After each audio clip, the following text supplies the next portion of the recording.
Salut à tous! Suite à un retard, faute de temps, je vous présente mon deuxième épisode de la pratique monstrueuse sur la musique. Aujourd'hui, je ne vais pas vous apprendre à faire de la musique avec Fruity Loops, ça serait beaucoup trop long. Non, je vais plutôt approfondir des points abordés dans mon épisode de la théorie monstrueuse, disponible ici, si vous voulez le visionner.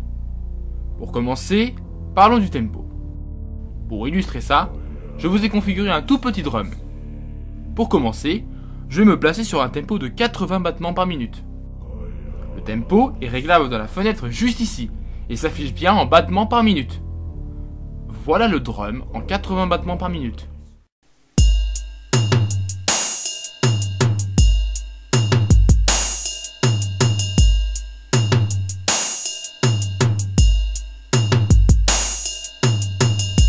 Ensuite, je vais augmenter le tempo de manière progressive. Soyez attentifs.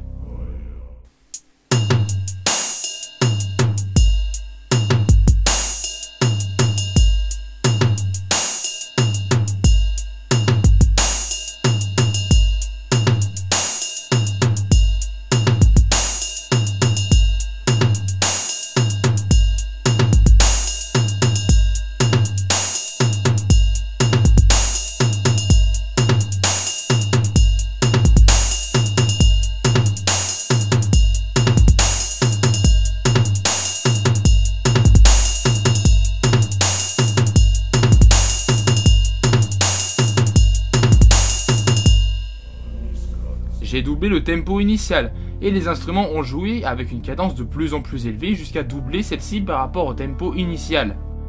Voilà ce qu'il faut comprendre du tempo, c'est con comme la lune, je sais, mais ça reste essentiel de la création de musique avec Fruity Loops. Maintenant, parlons plus de mélodie.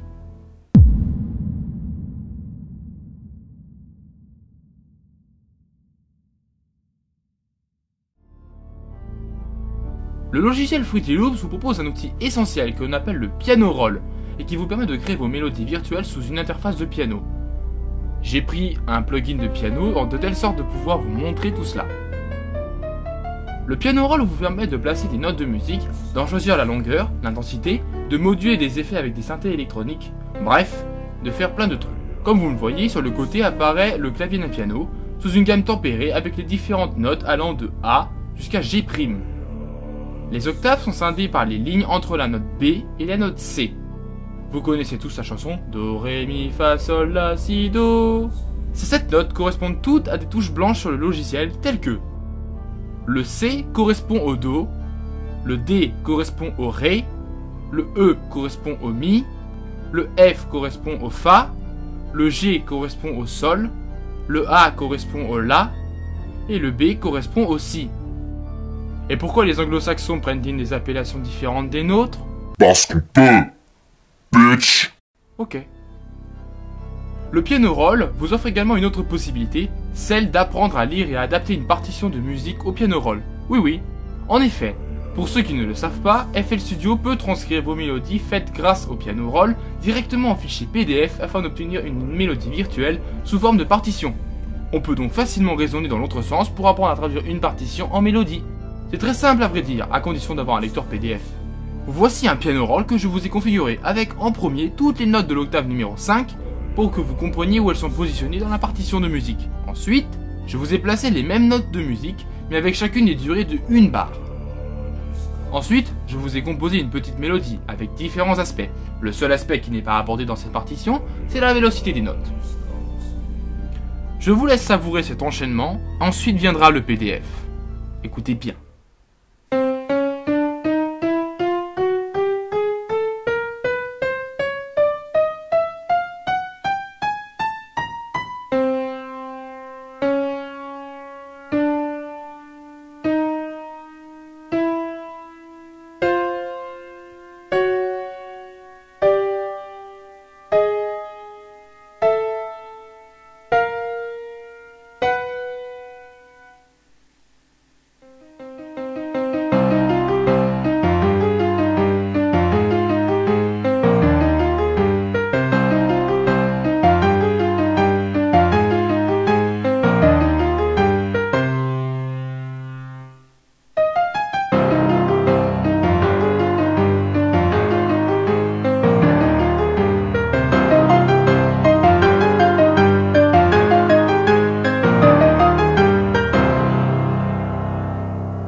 Après cette belle petite écoute, il est temps de la convertir en PDF. Pour convertir ce fichier en format PDF, vous allez dans la petite flèche ici, vous cherchez l'onglet File et vous allez tout en bas Export as Sheet bidule. Je ne vais pas commenter le PDF car c'est à vous et non à moi de le comprendre, afin d'apprendre un truc ou deux et on apprend très vite si on persévère. Naturellement, je ne vous ai pas composé quelque chose de simple, et même un bon pianiste aura du mal à jouer tous les moments de la mélodie. C'est une des raisons pour laquelle j'aime la musique électronique, car elle peut repousser les limites de l'être humain. Si vous savez lire parfaitement cette partition, alors vous devriez sans problème lire pratiquement toute partition humainement jouable. Et vous n'apprendrez donc rien ici. Pour vous exercer un peu, je vous laisse en compagnie une dizaine de partitions sans vous faire écouter les mélodies, histoire de ne pas perdre la main. Elles seront accessibles dans la description de la vidéo, avec le fichier MIDI de la mélodie que je vous ai montré précédemment, et le fichier PDF que je vous ai montré pour comparer vous-même. Ensuite, nous allons parler des accords. Je ne vais pas commenter l'image que je vous montre plus que ça, mais retenez bien les accords encadrés. Ils pourront vous être utiles dans vos compositions futures. Un accord, c'est ce qui fait que votre note de musique ne sonne pas faux, qu'elle répond à toute une harmonie, sans trahir le reste de la mélodie. Je ne m'attarde pas plus que ça car la compréhension et la mémorisation de ceci vient uniquement avec le temps et l'entraînement. Tout ce qu'il suffit d'avoir pour réussir une mélodie, c'est une bonne oreille musicale, capable de détecter les fausses notes, ce qui n'est pas très difficile à obtenir avec la pratique. Je vais quand même vous filer 2-3 tuyaux pour bâtir une mélodie simplement. J'ai mis au point 2 astuces que j'ai appelées respectivement la demi-note et l'accord dérivé. La demi-note, technique très simple à assimiler, consiste à bâtir une demi-mélodie, c'est-à-dire à placer une même note, toutes les 2 notes, et construire sa mélodie à l'aide des autres notes basées sur 1 ou 2 accords si vous vous sentez inspiré. Bien que la marge de création n'étant pas très importante, vous pouvez facilement obtenir une mélodie assez efficace et qui accompagne très bien dans la plupart des styles musicaux, notamment dans l'électro. De cette technique, j'ai bâti des mélodies comme celle de Darkness, War, Propagandia et d'autres trucs plus personnels. Tenez, voici un exemple de ce que vous pouvez créer avec la demi-note.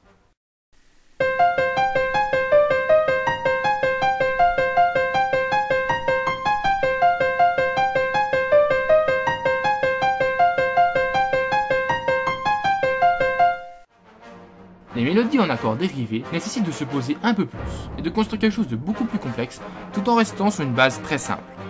Le principe est de trouver une petite mélodie qui va bien avec l'ensemble, avec des accords globalement cohérents et de répéter cette petite mélodie mais en changeant les notes jouées tout en conservant une architecture identique à la forme. Des petites variantes s'imposent de temps à autre et vous permettent d'obtenir de ce pas une mélodie mieux construite et plus attrayante. Aussi, il convient de créer des notes de différentes longueurs ou des notes répétitives par moment afin de donner un aspect plus harmonieux et éviter des fausses notes qui viendraient vous faire chier. Il faut cependant veiller à rester cohérent dans les délires de vos mélodies, de créer des séries de répétitions qui sonnent bien avec le reste de la mélodie. De cette technique sont acquises des mélodies plus attrayantes, comme celle de Far From Her, Hate, Weapons que vous ne connaissez pas, et Acid Earth qui est une musique en projet que j'ai dévoilée partiellement dans mon annonce du 23, numéro 4. Cette technique vous permet également de construire des mélodies avec des notes de basse en dessous, c'est-à-dire des notes longues basées sur des octaves plus basses que la mélodie. Ici, la mélodie étant basée sur la octave numéro 6, alors les notes de ma basse seront sur l'octave numéro 5, 4 et 3. De cette façon, votre mélodie prend plus d'intérêt et devient plus plaisante à écouter, d'autant que la configuration d'une basse pour un penchant électro serait bien gâtée. Pour construire votre basse, vous pouvez improviser un enchaînement de notes longues, ou vous pouvez également placer une note longue afin de jouer la même note que celle de la mélodie principale, et de cette façon créer l'enchaînement avec des variations de l'accord. Comme note de référence de basse, je vous conseille, aussi con soit-il, de prendre la première note de votre enchaînement harmonieux, même si une autre note peut convenir. C'est la meilleure méthode pour éviter des fausses notes. Bien! Maintenant voyons qu'est-ce que tout cela nous a donné.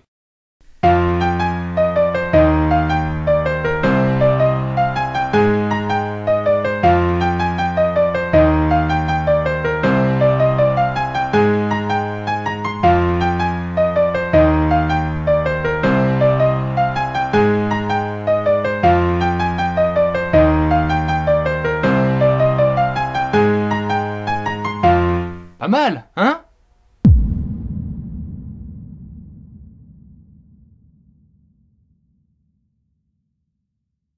Vous devez savoir passer de la réalité à FL pour pouvoir devenir un bon musicien avec Fruity Loops. Même si vous n'avez jamais fait de musique avant, vous pouvez acquérir des connaissances musicales grâce à l'entraînement et la persévérance, tout en ayant en tête un truc. Votre musique est faite pour vous, et ne la sortez jamais pour la population si vous n'êtes pas satisfait vous-même. FL vous donne la possibilité de créer à volonté, ne le gâchez pas.